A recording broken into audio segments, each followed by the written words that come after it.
Ka po sa ating lahat. Ang araw po ngayon ay Sunday, this is the first Sunday of September. Malapit na po ang Pasko. Ikaw ba ay isa sa mga taong nasaktan o sinaktan? At wala kang ibang magawa kundi ang umiyak ng umiyak? Ikaw ba ang isang tao na punong-puno ng problema na wala kang magawa kundi ang umiyak ng umiyak? Isa ka rin ba sa mga taong may karamdaman at wala ka rin ibang magawa kundi ang umiyak ng umiyak? So umagang ito ay ating tatalakayin ang mensahe ng Diyos patungkol po sa the prayer, the tears of prayer. Ang mensahe nito ay magbibigay ng encouragement sa atin na ating pag-iyak ay hindi mawala ng kabuluhan. Lalo na kung ikaw ay nananalangin at wala kang ibang mabigkas kundi ang panaghoy, pag-iyak ng pag-iyak. Kapatid, hindi ka nag-iisa. Pare-pareho po tayo na dinanas. Sa oras nito, bago nating tunghayan ang salita ng Diyos, nais ko po na tayong lahat ay magsama-sama na umawit, sumamba sa ating Diyos, at ating damhin ang kanyang presensya. Kung siya po ay nandito sa aming kalagayan ito, ay nandiyan din po sa inyong kalagayan. Awitin po natin ang awit ito. Alam kong may magagawa ang Diyos sa buhay po natin. Amen. Amen.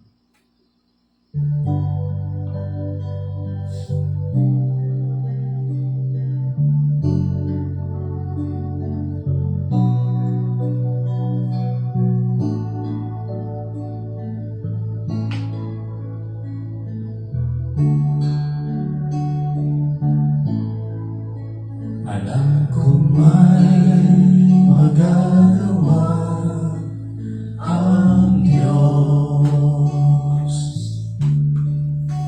Alam kong may magagawa ang Diyos.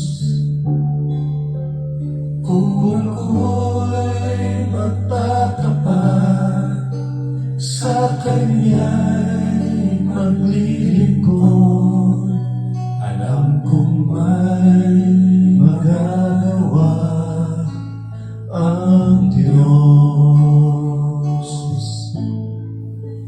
Alam kong may hiling ng Diyos ang sama ko.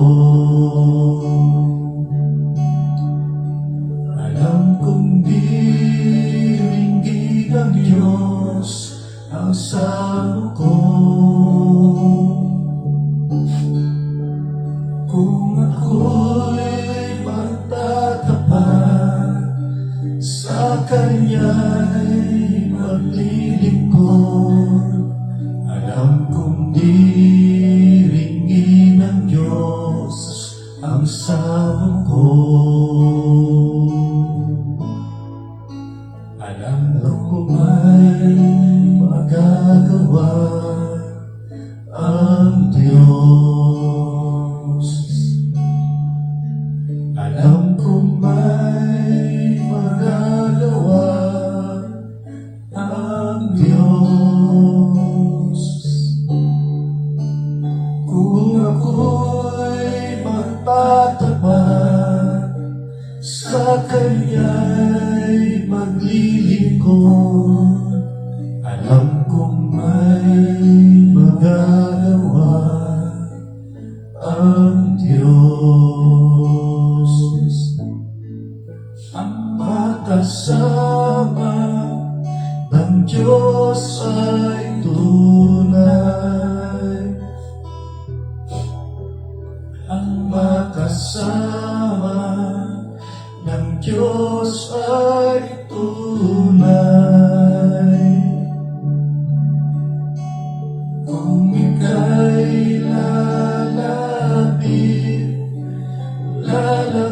lalapitan ka niya, ang makasama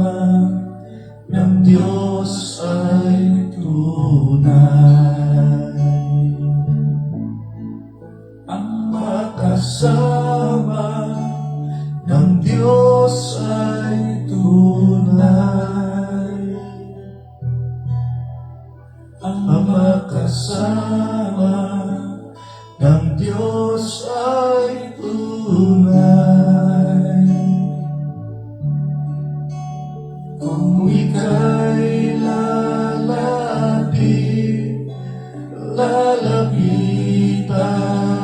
kanya, ang makasama ng Diyos ay tunay. Mayroong magandang mangyayari sa'yo kung lalapit ka kay Jesus. Mayroong magandang mangyayari sa'yo kung lalapit kay Jesus. Mayroong magandang mangyayari sa'yo kung lalapit ka kay Jesus. Mayroong magandang mangyayari sa'yo kung lalapit kay Jesus.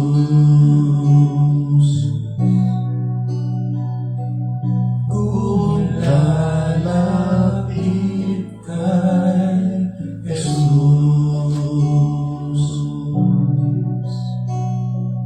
Kung lalapit kay Jesus. Tayo pimanalangin. Kami po'y lumalapit sa iyo, aming Panginoong Yesus. Nagpapakumbaba sa iyong harapan. Inaamin po namin na hindi kami perfecto, nagkakamali, nagkakasala sa isip, sa gawa at salita.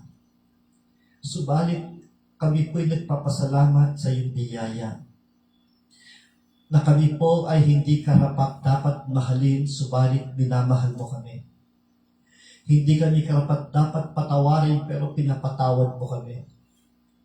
Sa oras na kami lumalapit, hindi mo kami tinataboy.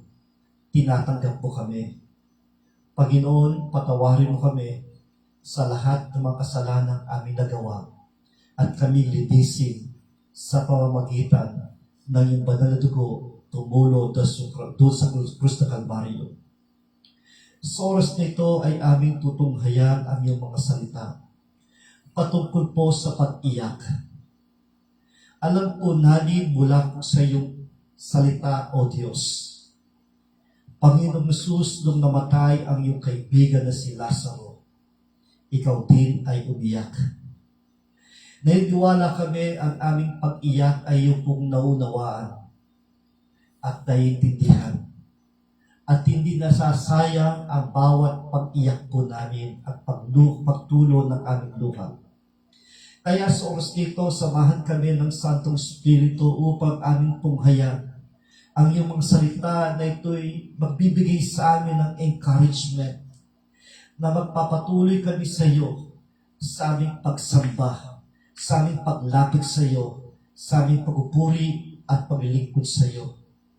Panginoon, buksan po ninyo ang aming pangunawa, ang aming puso, ang aming kaisipan upang ang mga salita mo na may babahagi ko po sa oras dito ay aming itong maunawaan. Pagpalain mo ang iyong mga salita, pagpalain mo ang bawat nakikinig. Salamat ng marami, pinupuri ka namin, dinadakila ka namin sa pangalan po ng aming Panginoon Kristo. Ito po ang aming dalangin. Amen, amen. Muli po, pinagpalang umaga po sa ating lahat. At ngayon ay atin na pong tutunghayan ang salita ng Diyos. Ang pamagat ng ating mensahe ngayon ay The Tears of Prayer. Ating pong babasahin ang ating teksto na ating makikita dito sa Psalm chapter 56 verse 8. Dalawa po ito at babasahin po natin sa English ang Psalm 58 verse 8. Tapos babasahin ko po mula po sa Tagalog ang mga awit chapter 56 verse 8 to 10. Ang sabi ng salita ng Diyos sa Psalm 56 verse 8, You keep track all my sorrows. You have collected all my tears in your bottle. You have recorded each one in your book. Sa Tagalog, ang taglay kong suliranin, nababatid mo ng lahat. Pati mga pagluha ko'y nakasulat sa iyong aklat. Kapag sumapit ang sandaling tumawag ako sa iyo, tiyak na malulupig ang lahat ng kalaban ko. Pagkat aking nalalamang ang Diyos ay nasa panig ko. May tiwala ako sa Diyos, pangako niya'y iingatan. Pupurihin ko si Yahweh sa pangakong binitawan. Pagpalain ng Diyos ang pagkabasa ng kanyang salita. Itong ating binasa ay mula po sa mga sulat ni Haring David na sa kanyang karanasan, siya ay nasa matinding suliranin. Napakaraming mga taong umaaway at pinagtatakaan ng kanyang buhay. Sa kanyang kalagayan, minsan dumating sa puntong wala siyang ibang magawa kundi ang umiyak at nag-umiyak. At sa kanyang pag-iyak ay meron siyang mensaheng isinulat. At mula sa kanyang mga sinulat nito ay magbibigay sa atin ng encouragement.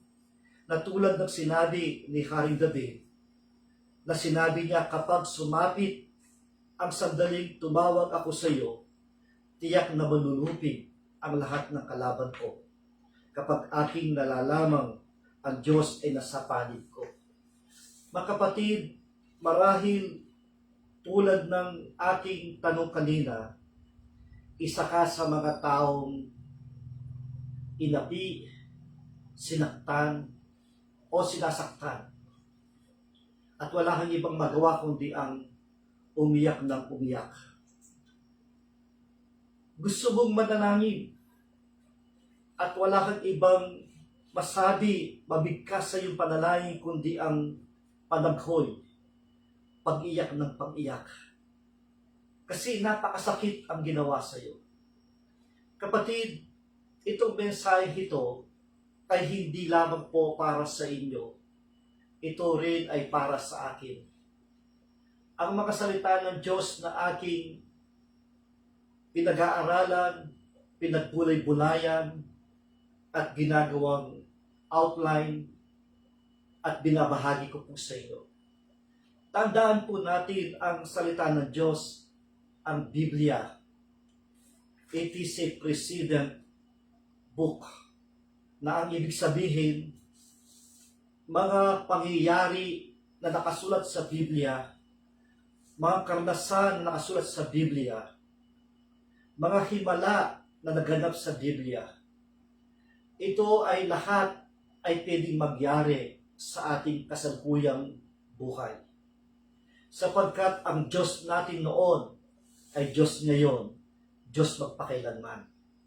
Ang bawat karanasan ng mga Bible character sa Biblia na kanilang sinulat ang kanilang karanasan, lalo na ngayon sa ating topic na si Haring David, siya ay nasa isang suliranin at siya ay umiiyak. At sa kanyang pag-iyak, alam niya ang bawat patak na kanyang luha ay nababatid at alam lahat ng Diyos. Nais ko po kayong encourage tulad ng pag-encourage ko sa aking sarili. Sapagkat ako rin po ay dumanas na matinding sakit ang ginawa sa akin. Lahat ay ginawa ko upang mapaayos ang isang organisasyon. Lahat ay ginawa ko upang ma-establish ko ang isang Bible school. Lahat ay ginawa ko para ma-establish ko ang isang pioneering church. Sa hindi inaasahan, bigla na lang akong dinisconnect sa lahat ng ito. Wala akong ibang magawa kundi ang umiyak ng umiyak. Hindi ko magawang gumanti sapagkat ito ay masama. Ang sabi ng isang pastor na nagbigay sa akin ng advice, Pastor, huwag kang maghiganti sapagkat kung ikaw ay maghiganti, hindi mo naasahan ang Diyos ay maghihiganti para sa iyo. Madalas hindi ako makapanalangin, kundi ang ginagawa ko ay ang pag-iyak ng pag-iyak. Ito po ay umabot na ng ilang buwan. I think it's already 7 months na. But until now, yung pain ay nandito pa rin. At inahanapan ko ng salita ng Diyos. Ito ba ay makakasama sa akin? Kasi dumating na po yung punto, and to be honest, last week, I almost giving up. Gusto ko na mag-give up. Gusto ko nang tumigil sa ginagawa kong ito. Ayaw ko nang mangaral, ayaw ko nang magpastor. Gusto ko nang talikuran ang tawag ng Diyos sa akin bilang pastor. Subalit, nung ako ay umiyak ng umiyak, ang Diyos ay nauusap sa akin na ang pag-iyak ko ay meron po pakinabang para sa akin. Ang sabi ng mga psychiatrists, yung mga professional counselors, ang pag-iyak ay nakakatulong upang maibsan ang pait, ang sakit sa dibdib. Pagkatapos bumiyak, ay tila bagang iti mababawasan ang sakit. Ang salita ng Diyos ay ganun din. Ay nagbibigay sa atin ng pakinabang ang pag-iyak. Prayer is not only words spoken, but also tears shed before God. Ang panalangin ay hindi lamang po yung puro sinasabi mo lahat ng request mo sa Diyos, lahat ng petition mo sa Diyos. Ang pag-iyak, ang pagtulo ng iyong luha ay isang panalangin sa Diyos. Hindi mo man sinasabi, binibigkas ang mga kahilingan mo at ang iyong pag-iyak ay naunawa ng Diyos. Tulad ng isang baby, isang sanggol. Siya ay umiiyak ng umiiyak at hindi niya masabi kung ano ang kanya kailangan, subalit ang mga magulang ay naunawa nila kung ano yung pangailangan ng isang batang ang sanggol na umiiyak. Ganyan din po ang Diyos sa atin. Hindi man natin mabigkas sa salita ang ating makahilingan, ang ating pag-iyak, ay naunawa ng ating Diyos. Tears are the language of the soul when words cannot express the depth of our heart. Ang pagtulo ng ating luha, ang ating pag-iyak, ay isang lengguwahe mula po sa ating kaluluwa, sa kailalaliman ng ating puso, na tayong ang Diyos na nakakarinig at nakakabasa ng ating pag-iyak. God values every tear. None are wasted in His presence. When you are praying at ang ginagawa mo ay ang pag-iyak, you are entering into the presence of God at binabalyo, pinapahalaga ng Diyos ang bawat patak ng iyong luha. So this morning, let us see the benefits of tears in prayer. Isa-isahin po natin ito pong pakinabang ng pag-iyak sa panalangin. Number 1, tears reveal the depth of our heart. Ang sabi ng ating teksto sa Psalm 56 verse 8, you keep track all my sorrows. You have collected all my tears in your bottle. You have recorded each one in your book. Tears are not just drops of water that fall from our eyes. They are expressions of what words often fail to say. The Bible shows us that tears come from the innermost being. They flow from the heart. Ang pagtulo ng ating luha ay hindi bilang isang patak ng tubig sa ating mga mata, kundi ito po ay pag-express ng ating pong karamdaman, yung pain, yung sakit, yung pang-aapi sa atin, yung paninira sa atin, yung pang-agaw ng mga bagay na para sa atin, na nawala ang lahat ng mga bagay para sa atin. Lahat yan ay naunawa ng Diyos at yan po ay nanggagaling sa ating mga puso. Tears show sincerity before God. Kapag ikaw ay lumalapit sa Diyos at ikaw ay umiiyak, pinapakita mo talagang sincero ang paglapit mo sa Diyos. Talagang totoo kang lumalapit sa Diyos. When we cry in prayer, it reveals that our emotions and spirit are fully engaged. Nagsasama-sama at naglalakit-lakit ang mga bagay na yan. Ang sabi ng ating teksto, you keep track of all my sorrows. You have collected all my tears in your bottle. God values every tear because they show the depth of our longing and trust in Him. Na ibig sabihin, kapag sa Diyos mo iniiyak ang iyong problema, kinikilala mo na ang Diyos ay kaya kanyang tulungan. Kinikilala mo ang Diyos ay kaya kanyang i-comfort. Kinikilala mo ang Diyos ay may magagawa sa mga suliranin, sa mga problema dumarating sa iyo. Tears reflect genuine brokenness. A heart that is humbled and broken before the Lord will often express itself in tears. They are not signs of weakness but of a contrite heart that God does not despise. Mga kapatid, ang pagluha natin sa ating panalangin at paglapit sa Diyos ay kinikilala natin, pinapakita natin ng Diyos that we are broken. Tayo ay parang isang papel na pinagpunit-punit. Para tayong isang basahan na tinapon. Ang sakit-sakit ng iyong naramdaman. Hindi ka pwedeng maghiganti. Wala kang magagawa. Kapag ikaw ay gumawa ng katulad ng ginawa nila, ay wala na kayong pagkakahiba.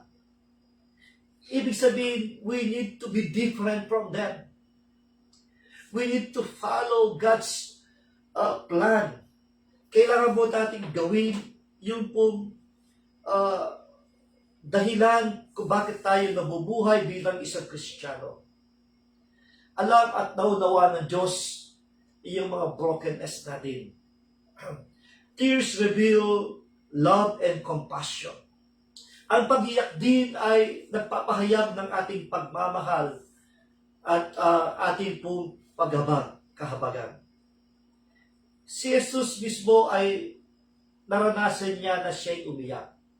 Ang sabi sa John 11:35, Jesus himself wept. Siya ay umiyak.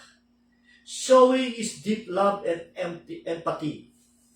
Our tears from others in prayer revealed the compassion of Christ working in our hearts. Kasi itong tagpong ito sa John chapter 11, si Jesus ang ating Panginoon ay may dumating na balita sa kanya na kanyang matalik na kaibigan na si Lazaro ay namatay. Una, ang binalita sa kanya ni karamdaman, subalit siya ay napaka-busy sa kanyang gawain at nung siya'y makarating sa tahanan ng kanyang kaibigan, siya ay nailibing na pala at siya ay umiyak. At ang ginawa niya ay pumunta doon sa libingan ni San Lazaro ay kanyang binuhay. Ang ating Panginoon, ang unang ginawa niya, ang unang naging reaksyon niya, nang ibinalita sa kanya na kanyang kaibigan na matay, ay umiyak. Na ibig sabihin, kung si Jesus ay nagawa niyang umiyak, ibig sabihin, naunawaan din niya tayo. Naunawaan niya rin yung ating damdamin, ang ating sitwasyon. Kapag tayo'y namamatayan ng mahal sa buhay, umiiyak tayo. Naunawaan niya ng ating Panginoon Yesus. Kapag tayo'y nasasaktan, naunawaan niya ng ating Panginoon Yesus. In short, tears uncover what is hidden inside. They testify that our prayers are not mechanical or superficial, but come from a heart that truly seeks God. Ang ating pong pag-iyak ay nanggagaling sa ating pong puso, sa ating kaloob-looban. Hindi natin ginagawa ito bilang gawa-gawa na. Ginagawa po natin ito, nangyayari sa atin ito because there is pain na wala kang ibang magawa kundi ang umiyak.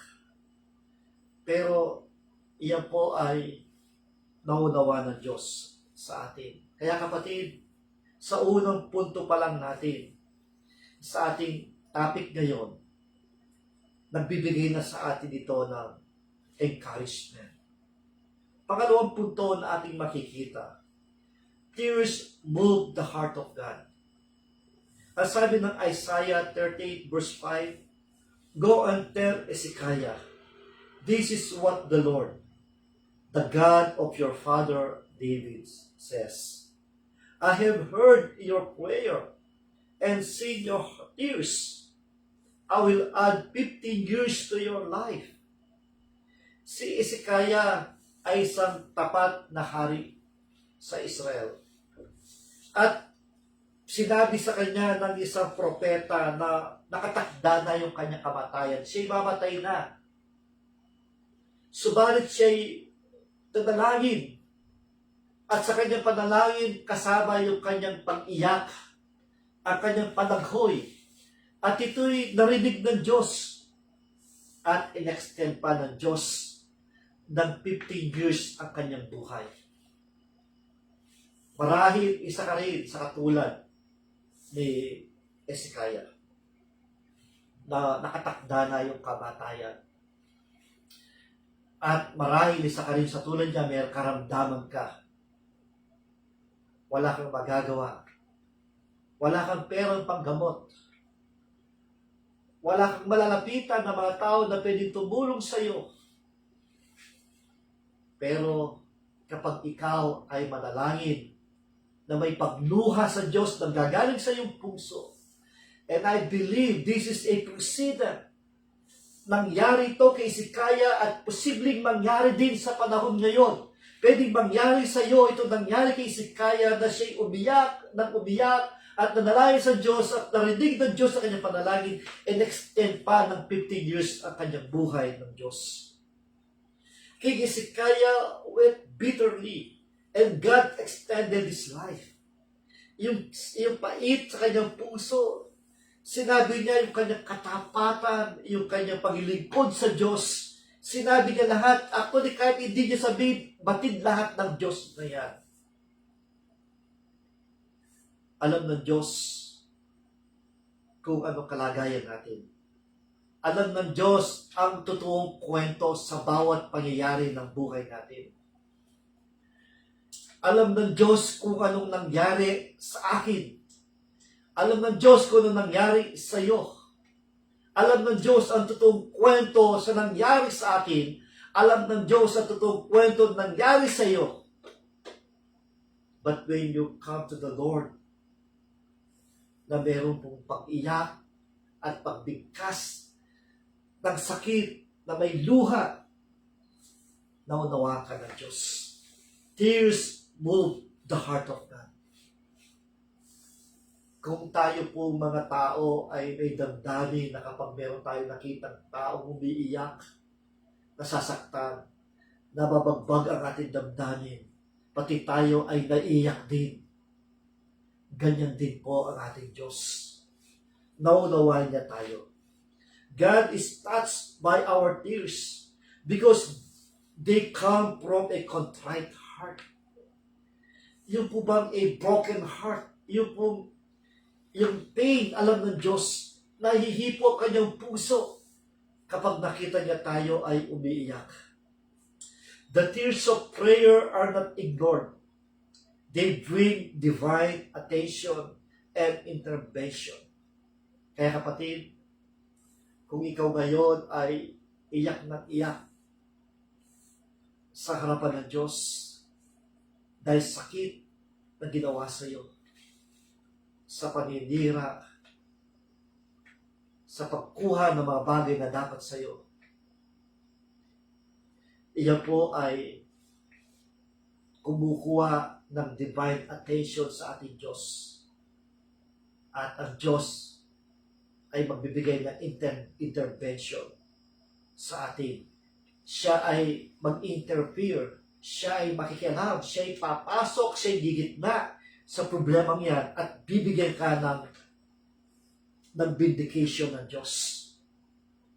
Magbibigay ng Diyos ng pagiganti para sa iyo. That will make me encouragement in my heart. Maghintay lang po tayo sa gagawin ng Diyos. Huwag tayo magmadali. Let us wait the time for the Lord. Nagbibigay sa atin ng encouragement na salita ng Diyos. Maraming mga lingkod ng Diyos, naghintay sila. Tulad ni Abraham, he waited for 25 years bago niya makamit yung pangako ng Diyos na isang anak. Marami po, si David, naghintay siya for how many years bago niya makuha ang trono bilang hari. So, matuto tayong maghintay. Ang mahalaga ay nakarating sa Diyos, kanyang trono, yung ating damdamin, yung ating pagluha, lahat yan ay hindi nawawalang bahala, nawawalang bukang-bulukan. Ang lahat ng yan. Another example, si Hannah. She wept bitterly before the Lord. God answered her prayer with Samuel. Ang kwento ni Hannah ay meron siyang asawa na si Elkanah. At meron si Elkanah ay dalawa kanyang asawa. Yung kanyang isang asawa ay nagkaroon ng maraming anak, subalit si Ana hindi nagkaroon ng anak. At isang araw si Ana ay pumunta sa temple at siya'y umiyak, nanalangin. At nakita pa siya ni yung priest na Eli, ang sabi niya, ang aga-aga umiinom ka. Sabi, hindi po ako umiinom. At siya'y nanalangin, sabi niya, Panginoon Diyos, bigyan mo lamang ako ng isang anak, ihahandog ko sa iyo. Hindi ko puputulan yung kanyang buhok at maglilingkod sa iyo. At nakita ng Diyos yung kanyang pagluha at ibinigay ng Diyos sa kanyang kailingan, binigyan siya ng anak at ito nga ay si Samuel, naging isang propeta. Si King David's tears. He poured out his heart to God in sorrow and repentance. Siya'y lumapit sa Diyos, umiyak na umiyak. At ang Diyos ay nakita, narinig ang kanyang pag-iyak. Our tears show sincerity, brokenness, and honesty before God. Ang ating pagluha ay isang tunay na paglapit sa Diyos. At ang Diyos ay ayon kanyang naunawaan.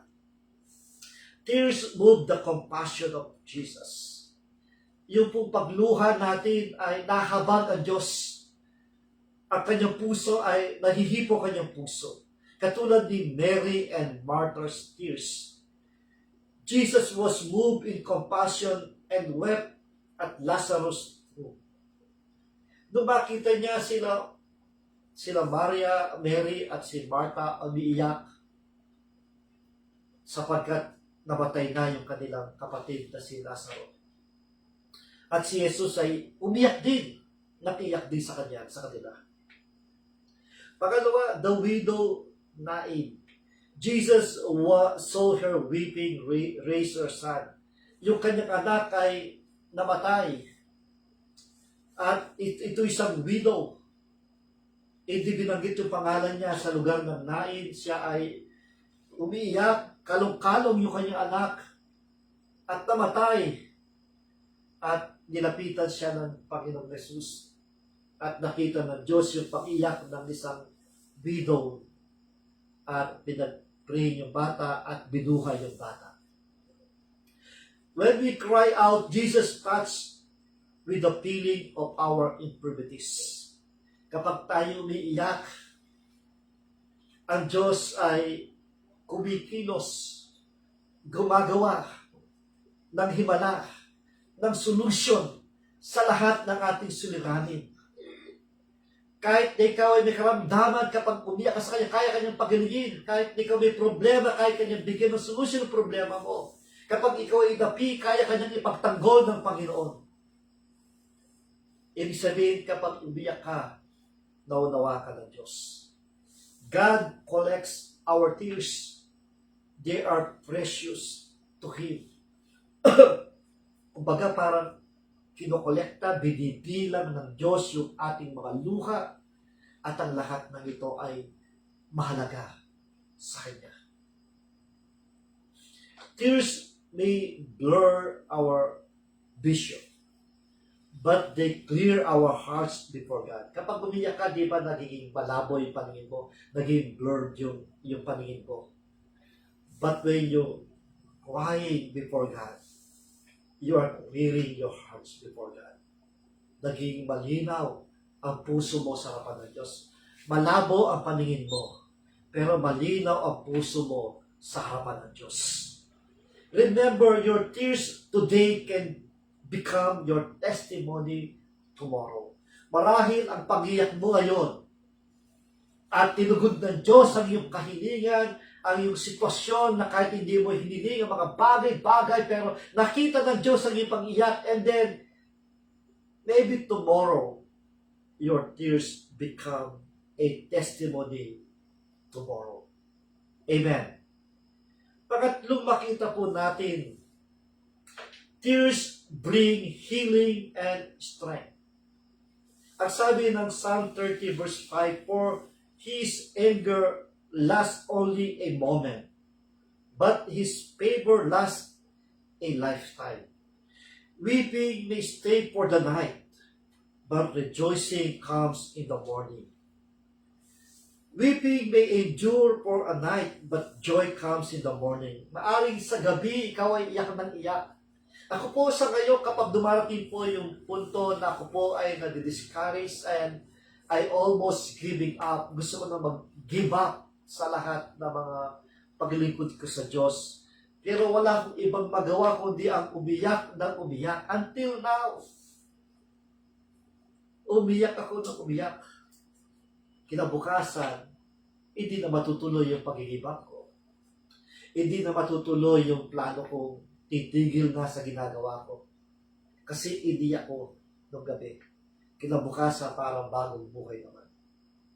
Tears wash the soul and bring inner healing. Ang pag-iyak mo, parang nililinis mo yung kaluluwa, yung feelings mo. Parang kagaya na sinasabi ng mga psychiatrists, yung mga counselors, mga personal counselors, sinasabi nila, yes, sige, iyak mo lang yan. Ako po ay nagtuturo ng pastoral counseling. Isa sa tinuturo ko, when you are counseling somebody na puno ng problema, huwag mong sabihin na tumigil ka sa pag-iyak. No, sabihin mo, yes, iyak ka lang. Sige, ilabas mo lahat ng luha mo. Iyak mo lang yan. Nakakatulong po yan. Huwag nating sabihin na tumigil ka ng umiyak. Huwag ka nang iyak. Hindi tama yan. No. Tama lang na pabayaan mo siyang umiyak. Tama lang pabayaan mong ilabas niya yung kanyang damdamin at nalilinis yung souls, yung feelings, yung painful ay kanyang parang inaalis at nagkakaroon ng healing sa kanya. Through prayerful tears, burden are lifted and strength is renewed. Sa panalangin ng punong-puno ng pag-iyak, binibigay mo sa Diyos ang iyong damdamin, iyong pain, binibigay mo sa Kanya. At abang binibigay mo kay Lord, iniiyak mo yung pain na yan sa harapan ng Diyos, then you are renewing your strength. Pinapalakas mo ang sarili. Kaya ito po nangyari sa akin. Kapag ako'y naghihina, nang lupay-pay na, naalala ko yung ginawa sa akin, wala ko ibang ginawa kundi ang umiyak, nang umiyak, at pagkatapos kong umiyak, bigla ko naman lalakas at nang lalakas na naman. To be honest po, last week, within a week na lumipas, gusto ko na tumigil, ayaw ko na ni ganito. Kasi tuwing maalala ko ginawa sa akin, nasakit. Pero sa tuwing maalala ko ito, kundi umiyak ako nung umiyak, and then nawawala yung plano kong tumigil.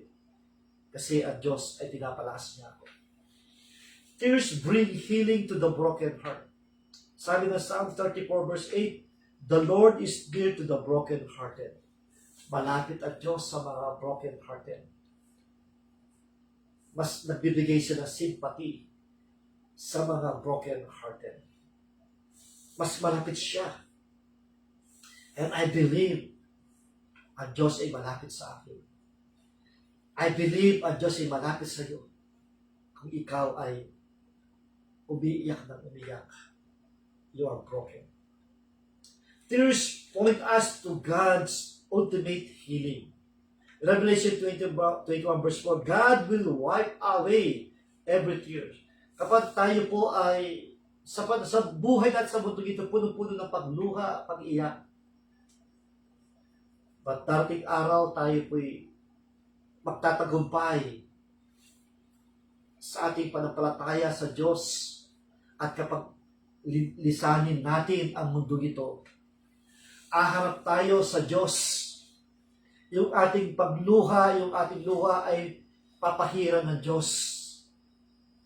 On earth, tears bring us closer to God's grace. Yes. In eternity, tears will be no more. Of only everlasting joy and strength in His presence. Minsan narinig ito sa mga pinopost ng mga netizen sa Facebook. Sa kanilang mahal sa buhay na wala. Sasabi nila, mami, o maaring tatay, o maaring kapatid, kuya, no more pain. Masaya ka na ngayon sa piling ng Diyos. Totoo po yun. Yung ating mga mahal sa buhay na nagkasakit, dumanas ng hirap, at sila'y nanatili sa kanilang panampalataya sa Diyos, at sila'y namatay. Tama yung sinasabi natin, no more pain in the presence of God. No more tears. Papahiran ng Diyos yung ating mga luha pagdating sa langit. Kaya kapatid, okay lang ang umiyak. Hindi masama ang pag-iyak. Kung ikaw ay lalaki tulad ko, hindi nakakabawas na pagkalalaki ang pag-iyak. Huwag niyong isipin ang pag-iyak ay para lamang sa mga baby, sa mga bata, sa mga babae. Kahit na brusko ka, kahit na lalaking-lalaki ka, hindi nakakabawas sa pagkalalaki ang pag-iyak. Tears are not wasted in God's presence. Hindi nawalang kabuluhan yan. They bring healing for our brokenness, connect us with Christ's compassion, and lead to renewed strength. Parang ang pag-iyak natin, inihipon natin yung trono ng Diyos, inihipon natin yung ang puso ng Diyos, inihipon natin yung kahabagan ng Diyos, and then God will renew our strength. Amen. At ang number 4, na puntong makita natin. Tears point us to hope and victory. Revelation 21 verse 4, He will wipe every tear from their eyes. There will be no more death or mourning or crying or pain, for the old order of things has passed away. God promises that one day He will wipe away all tears. That is God's promise. While we are here on earth, we are not exempted from all the pain, problems, situation na hindi po natin gusto, na hindi pabor sa atin ang pangyayari. Wala tayong ibang magawa kundi pag-iyak. But someday, God promised us, pagdating natin sa kanyang kaharian, no more pain, no more tears. Amen. While on earth, our tears in prayer connect us to the God of comfort. Kapatid, sometimes you are looking for a comfort. We're looking someone to comfort us. But the good news is, you just go to your room and cry out loud before God. Sabihin mo sa Kanya, then God will comfort you. Amen. The tears we sow in prayer today will become the joy we reap tomorrow. Amen. Kasi sa pag-iyak mo, nahipo ang puso ng Diyos at nakita ng Diyos yung pag-iyak mo, then God will answer your prayer, then God will help you, then God will renew your strength, and then tomorrow will be a joy. At sasabihin mo, purihin ng Diyos, glory to God, that God will answer all my prayers, that God will heal me, that God will make a miracle in my life. And then, ang pag-iyak ay papalitan ng kagalakan sa Diyos. Amen. Tears lead us to the victory of Christ. The cross was full of sorrow, but it ended in resurrection victory. Tandaan natin, si Jesus nung pinako sa krus, sinabi niya, tetelestai, it is finished. And later on, sa ikapitong wika niya, into the hand I commit my spirit, siya'y namatay. And after 3 days, Jesus was resurrected. What does it mean? Yung pagpako ni Jesus sa krus at yung declaration niya, it is finished, kasama doon yung ating mga sakit, karamdaman, yung pain na ginawa sa atin. And because Jesus was resurrected, because Jesus was alive, He was able to answer all our prayer. He was able to renew our strength. He was able to make a miracle in our lives. Ang ating Panginoon ay kaya niyang gumawa ng himala. God will give us victory over our pain. God will give us victory over our situation. Amen. Our tears lead us to trust in Jesus who overcame the world. Through Christ, every trial and tear become a testimony of victory. Amen. Kaya kapatid, sa oras dito tayo ay kinausap ng Diyos. Kinakausap tayo ng Diyos. Every tear shed in prayer is precious to God. Remember that. Tears of repentance lead to forgiveness. Kapag lumalapit ka sa Diyos, umiiyak ka, hindi mo sinasabi, Lord, patawarin mo ko, linisin mo ko. You are not even saying everything because you are entering to the presence of God, crying out loud at sinasabi mo, Lord, please.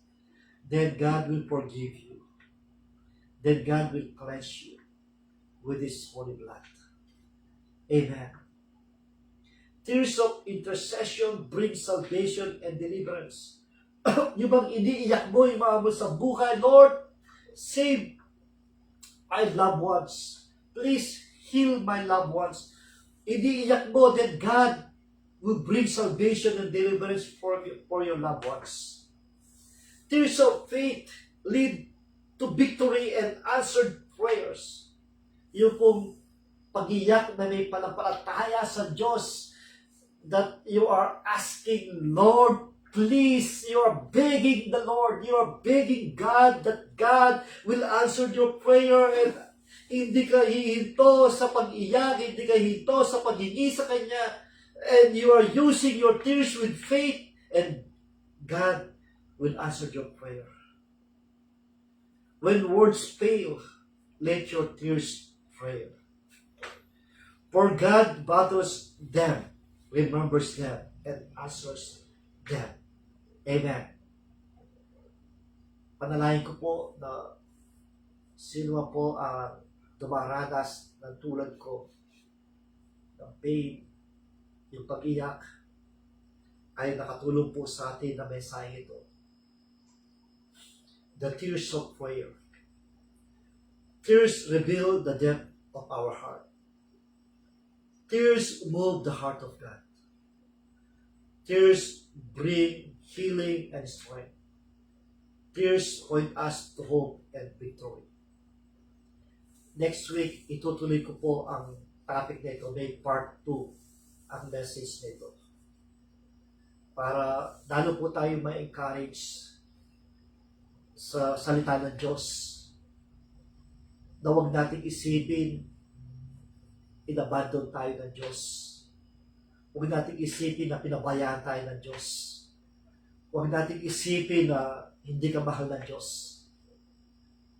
Mahal tayo ng Diyos. Kapatid, kapag dumaranas ka ng sakit, siniraan ka, may problema ka, huwag ka magrebelde sa Diyos. Imbes na gawin mo, umiyak ka lang sa Diyos. At maunawa ka ng Diyos. Amen. Praise God, salamat po sa iyo po pakikinig, panonood ng message dito. Gusto ko kayong ipanalangin. Lumapit po tayo sa Diyos.